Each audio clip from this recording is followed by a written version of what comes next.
हाय everyone, welcome और welcome back to my channel. I hope everyone is doing good. अभी कुछ देर पहले एसबीआई जेई का फाइनल रिज़ल्ट आउट हो चुका है एंड इतनी ज़्यादा बेसब्री से इस रिज़ल्ट का वेट था, क्योंकि बहुत लोगों को होप होती है कि भाई बाकी एग्ज़ाम नहीं निकले, यही वाला जो एग्ज़ाम था इसका रिज़ल्ट ही बाकी था कि इसमें हो जाएगा। तो फर्स्ट ऑफ ऑल तो कंग्रेचुलेशंस टू दोज जिनका रिज़ल्ट पॉजिटिव आया है। वो खुशी, वो अलग लेवल की खुशी होती है कि फाइनली किसी एग्ज़ाम में भाई सिलेक्शन हो गया है, तो कंग्रेचुलेशंस।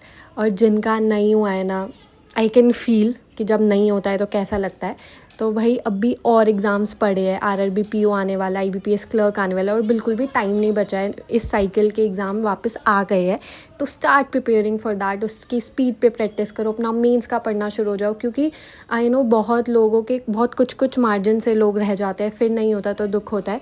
और एसबीआई क्लर्क में फ़ायदा भी होता है कि इंटरव्यू नहीं होता, सिर्फ प्रीलिम्स दिया, मेंस दिया, हो गया।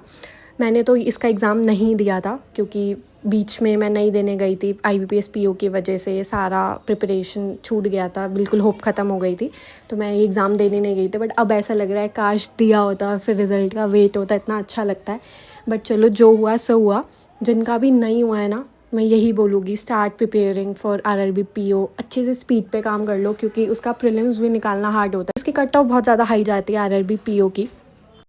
बाकी गाइस, जैसे जैसे टाइम बीत रहा है मैं देख रही हूँ एग्ज़ाम का लेवल बहुत ज़्यादा हार्ड होता ही जा रहा है। तो प्लीज़, इजी लेवल का आप टाइम नहीं रहा कि आप इजी क्वेश्चंस प्रैक्टिस कर रहे हो। इजी चाहे 100 भी प्रैक्टिस कर लो, उससे यही होगा कि हाँ भाई, आपकी तसल्ली के लिए उतने क्वेश्चंस हो रहे हैं, बट फ़ायदा नहीं होगा उसका कुछ। इसलिए हार्ड लेवल की प्रैक्टिस करो, हार्ड क्वेश्चंस प्रैक्टिस करो। उसके लिए आप स्मार्टकेडा को प्रेफर कर सकते हो। वहाँ पे आप स्पीड ड्रिल प्रैक्टिस करोगे, अगर टॉपिक टेस्ट प्रैक्टिस करोगे तो वहाँ पे प्री और मेंस का बहुत अच्छे खासे लेवल के क्वेश्चंस है कि आप करोगे, आपको एक बार तो लगेगा नहीं बन रहा। अगर धीरे धीरे आपका बेसिक क्लियर होगा तो वो क्वेश्चंस बनने शुरू होंगे, फिर एग्ज़ाम का लेवल आपको बहुत ईजी लगेगा।